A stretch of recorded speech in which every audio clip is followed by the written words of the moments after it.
ये 48 नंबर है जीन्स, ये ठीक रहेगा। देख लेना आप, 48 नंबर है, अगर मुझे आपको पसंद है तो आप ले लेना।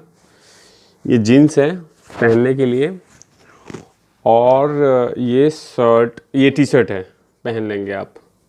ये तो छोटा होगा, लेकिन देख लेना, अगर आपको मैं पसंद आए तो ले लेना, ठीक है। पता नहीं, अब देख लो, पहन लेना आप, क्योंकि आप नंगे हैं ना, नंगे हैं तो आपको तो ये सब जरूरत पड़ेगा। जीन्स मैंने दिखा दिया और टी शर्ट देख लेना, आपको पसंद आए तो। नमस्कार, आप देख रहे हैं तिवारी भैया, मैं हूँ वेद प्रकाश। जीन्स और टी शर्ट दिखाया मैंने, जीन्स टी शर्ट दिखाया, जीन्स दिया पहनने के लिए पैंट, और टी शर्ट दिखाया ताकि अपने बदन को ढक सके मिस्टर संजय राउत, क्योंकि आखिरकार उन्होंने कहा था कि मैं नंगा हूं, मेरे से पंगा मत लेना। इसीलिए मैं जीन्स और टी शर्ट दिखा रहा था। और साथ में मेरा रिक्वेस्ट है ईडी से कि कृपया करके जब भी मिस्टर संजय राउत आए तो उनको कपड़े ज़रूर दीजिएगा, क्योंकि कहीं ना कहीं बयान दे चुके हैं कि मैं नंगा हूँ, मेरे से पंगा मत लेना। तो शुरुआत करते हैं। आज मिस्टर संजय राउत की पत्नी वर्षा राउत का पेशी था, लेकिन वो पेश नहीं हो गई और बोल रही हैं कि मुझे मोहलत दीजिए 5 दिन के लिए, ताकि मैं अपनी बात को रख सकूं, वकीलों से ट्यूशन ले सकूं। ये तमाम चीज़ें बोल रही थी, लेकिन कंगना रनौत ने सही कहा था, ये वक्त का पहिया है, हमेशा घूमता रहता है, एक समय सब जगह नहीं रहता। एक दिन मिस्टर संजय राउत, एक दिन अर्णव गोस्वामी भी वक्त मांग रहा था। वो बोल रहा था कि मुझे बोलने की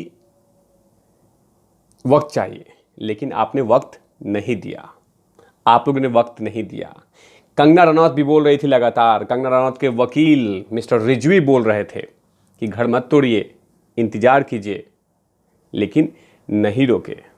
मिस्टर संजय राउत, आपने अर्णव गोस्वामी को सिर्फ 10 मिनट का समय दिया था विधानसभा में पेश होने के लिए, लेकिन आज आप 5 दिन मांग रहे हैं, 6 दिन मांग रहे हैं अपने जवाब को देने के लिए, अपने बातों को रखने के लिए। 6 दिन, लेकिन अर्णव गोस्वामी को सिर्फ 1 दिन, वो भी 10 मिनट दिया गया था, 10 मिनट या आधा घंटा दिया गया था, सोचिए। और आज आप मांग रहे हैं। ये वक्त का पहिया है मिस्टर संजय राउत, किसी एक का नहीं होता। आज किसी और का, कल किसी और का, परसों किसी और का, नेक्स्ट डे किसी और का, लेकिन एक समान नहीं होता। ये संदेश जाता है कि जैसे कर्म करोगे वैसे ही फल मिलेगा। आज आप जिस तरह से लगातार ईडी के ऑफिस में नहीं गए और अपनी बातों को नहीं रखा, उससे पता चलता है कि कहीं ना कहीं आप डर गए हैं। जिस तरह से ईडी को आप धमका रहे थे, जिस ईडी को आप कुत्ता बोल रहे थे, वही ईडी के सामने आप मोहलत मांग रहे हैं, हाथ जोड़ के बोल रहे हैं कि मुझे और भी मोहलत दीजिए ताकि मैं अपनी बात रख सकूं। एक समय था, उसी ईडी को आपने कुत्ता का सिंबल दिया था, कुत्ता से संबोधित किया था, और आज वही ईडी आपको लेटर थमा के आपसे ये पूछ रही है कि इस ऑफिस में कब आ रहे हैं, जवाब कब दे रहे हैं। जो लेन देन हुआ है पीएमसी बैंक में, जो घोटाले उसमें लेन देन हुए हैं, उस लेन देन के बारे में आपसे चर्चा करने के लिए बोल रही है, लेकिन आप जा नहीं रहे। लेकिन जिस तरह से आपने 2 दिन पहले लगातार भारतीय जनता पार्टी और नरेंद्र मोदी और केंद्र सरकार को काट खा रहे थे, वैसे ही एक टाइम में कंगना रनौत भी महाराष्ट्र सरकार के खिलाफ बोल रही थी, और सिर्फ सिस्टम के खिलाफ बोल रही थी, किसी व्यक्ति के खिलाफ नहीं बोली थी। लेकिन सत्ता के नशे में चूर होके उसको परेशान किया गया, और आज सत्ता के नशे में चूर होकर परेशान नहीं किया जा रहा है। आज ऑफिशियल अकॉर्डिंग जो गलती हुई है उसके अकॉर्डिंग इन्वेस्टिगेशन चल रहा है। समझे मिस्टर संजय राउत? एक दिन याद होगा आपको अर्णव गोस्वामी लगातार स्कॉटलैंड पुलिस से समय मांग रहा था अपनी बातों को रखने के लिए, लेकिन उसको मौका नहीं दिया गया, उसको तड़पाया गया, उसको परेशान किया गया। वही चीज़ें आज आपके साथ हो रही, लेकिन आपको तड़पाया नहीं जा रहा है। आप जो समय मांग रहे हैं वो आपको ईडी देगी, लेकिन आपको वैसे नहीं बोलना चाहिए था। जिस तरह से आपने कुछ दिन पहले आपने ईडी को डॉग कहा था, ईडी को धमकाया था कि आ देखे जरा किसमें कितना है दम, तो अब दिखा रहा है आपको अपना दम। कोई किसी पे जानबूझ के बदले की भावना नहीं करता, लेकिन ज़बरदस्ती आपको परेशान करने का जो कीड़ा है वो चीज़ें दिखा रहा है। कहीं ना कहीं ये सवाल खड़ा हो रहा है कि क्या आप पीएमसी बैंक में आपका परिवार लिप्त है? क्योंकि कहीं ना कहीं आपको जिस तरह से आप तिलमिलाए हुए हैं, जिस तरह से आप बौखलाए हुए हैं, जिस तरह से आप समय मांग रहे हैं, जिस तरह से वक्त मांग रहे हैं, वो तमाम चीज़ें सवालों के घेरे में हो रहा है कि आप कहीं ना कहीं आपका परिवार उसमें कुछ न कुछ चीज़ों में लिप्त है। तभी तो आप लगातार वक्त मांग रहे हैं।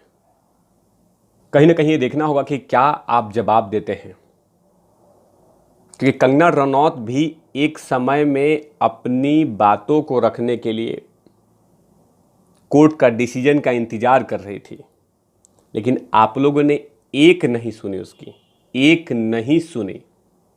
घर तोड़ने के बाद अपने ही चैनल पे, अपने ही न्यूज़पेपर पे ये छाप दिया था कि उखाड़ दिया, कबाड़ दिया, बर्बाद कर दिया।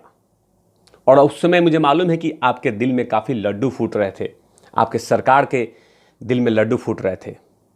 लेकिन आज जब आपके घर पे नोटिस गई थी और जब आपसे मांग किया जा रहा था कि आप जवाब दीजिए इसके बारे में, जो गलतियां हुई हैं, जो पैसे की लेन देन हुआ है, उसके बारे में जवाब दीजिए, लेकिन आपने जवाब ना देके केंद्र सरकार को, यहाँ तक कि आपने ईडी ऑफिस मुंबई में आपने भारतीय जनता पार्टी का ऑफिस तक बना दिया। यहाँ तक आपने कह दिया कि भारतीय जनता पार्टी का ऑफिस में ईडी का ऑफिस खुल जाना चाहिए, क्योंकि भारतीय जनता पार्टी यानी बीजेपी जानबूझ के इस तरह काम कर रही है, जानबूझ के बदला ले रही है। और आप क्या कर रहे थे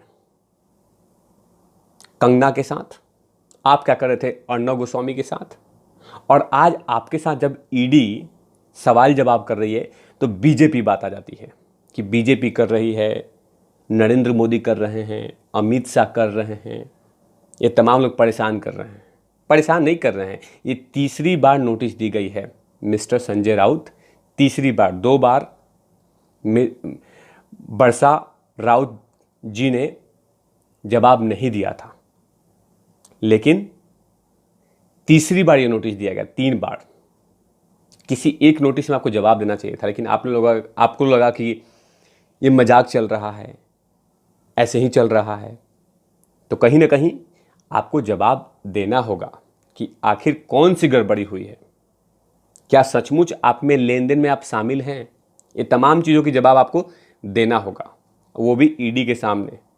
वैसे आपने वक्त मांगा है, देखना होगा ईडी आपको वक्त देता है कि नहीं देता है, क्या आपको ट्यूशन लेने के लिए वकील की सलाह चाहिए या नहीं चाहिए। तमाम चीज़ें आपको ईडी डिसाइड करेगी, लेकिन ये ज़रूर देखना होगा कि आप कहीं ना कहीं ईडी के सामने बैकफुट पे हैं, ईडी से डर गए हैं, ईडी को कहीं ना कहीं आपका ईडी का डर सता रहा है। तभी तो लगातार आप केंद्र सरकार पे हमला बोल रहे हैं। लेकिन आप देखना होगा कि क्या आप सचमुच ईडी के सामने समक्ष हो रहे हैं या नहीं हो रहे हैं। ये तमाम चीज़ों के लिए देखते रहे तिवारी भैया। मैं हूँ वेद प्रकाश, कैमरामैन ध्रुव लाठी के साथ। Over and out, love is